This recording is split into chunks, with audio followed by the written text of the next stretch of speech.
It's that time in the biennial cycle again, where Copenhagenize.eu announced their winners and losers in the world of city cycling provisions, and there are quite a few surprises this time round.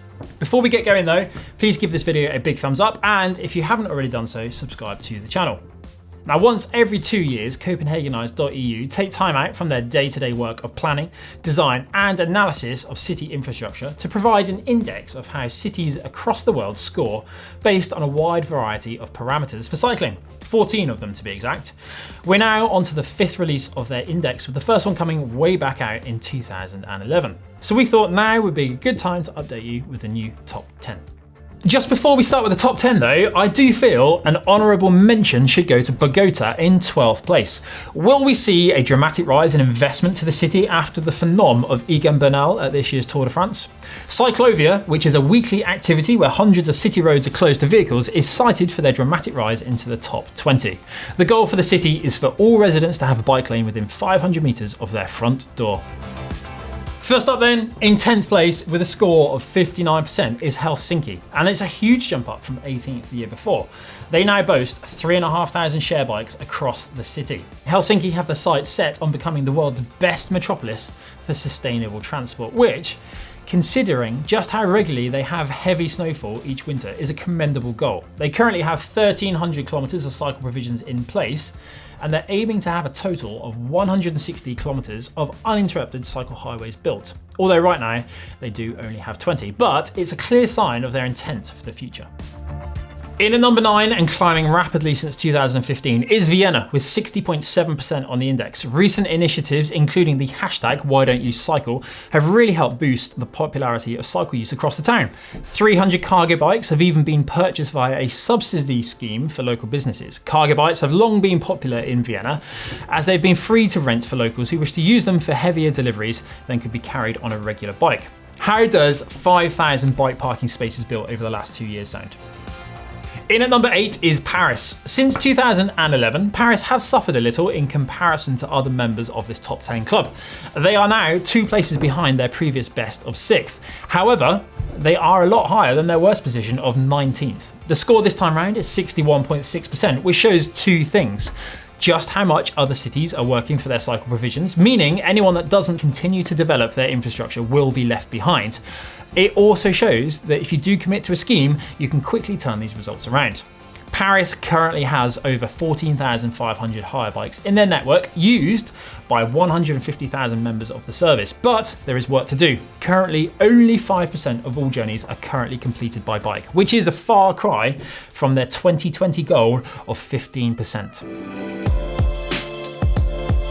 In at number 7, and the Rising Star Award goes to Oslo. Last time around, they made 19th spot, and they have seriously climbed this time.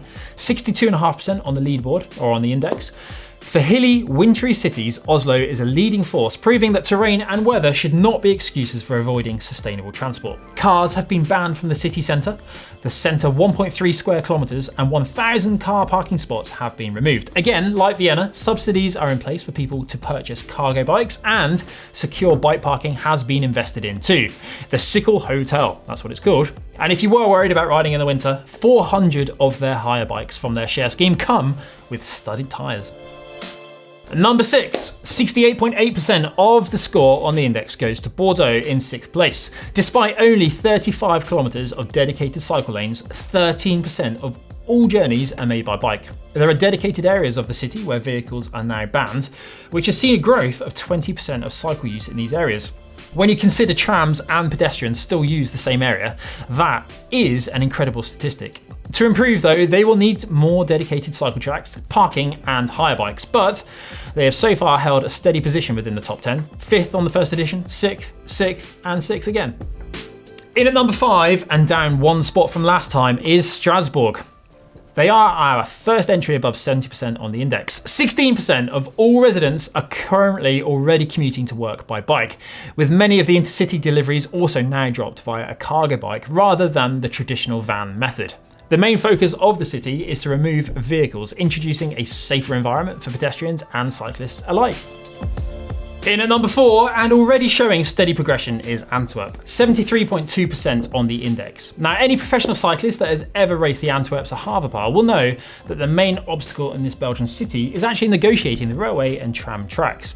Now, almost all joking aside, I've got another one in a minute, 33% of journeys are made by bike in Antwerp, and the city centre now has a blanket speed limit of 30 km/h for safety. Antwerp is also home to Europe's largest free-to-use car park underneath the Kennedy Tunnel. This is otherwise known as the E17-A14 motorway. That's the joke. So perhaps it's no surprise that they want to rid the city centre of this congestion in favour of free-flowing cycle infrastructure.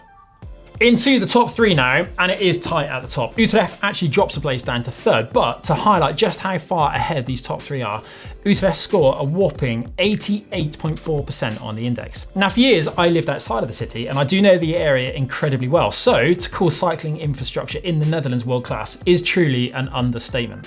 It literally could not be easier to complete daily life chores, tasks, and transport any other way. That said, times are changing, so to stay at the top, you also need to progress as well. Smart traffic signals that stop other traffic and go green for cyclists will honestly be life-changing to how thought-free cycling is in the Netherlands. They've been trialled and tested in various places, and they do look set to become more commonplace across the cities. Utrecht's plans for the future revolve around bike parking, making it even easier for locals and visitors to access the city centre. Can you imagine what Central Station will look like with nigh on 33,000 bike parking slots?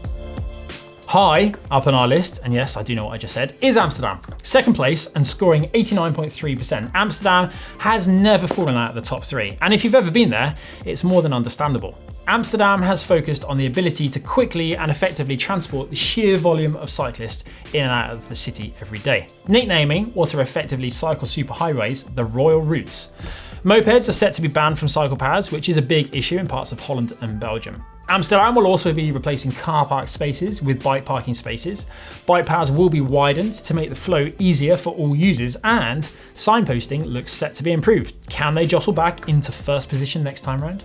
Holding strong at the top of our list is Copenhagen. 90.2% on the index. Copenhagen is, for the 3rd time in a row, the top ranked city for cycling in the world. How about some stats for Copenhagen?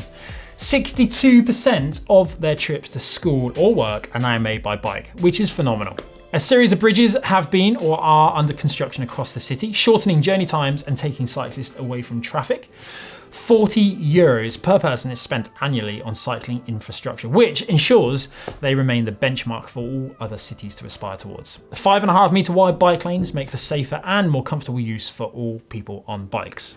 Frankly, Copenhagen know what they're doing. So there you have it, the Copenhagenize.eu top 10 cities for cycling across the world. Do you have any suggestions for any cities that you feel should make it into the top 10 or top 20 next time round? Drop them in the comments below. And for more city cycling videos, click just down there.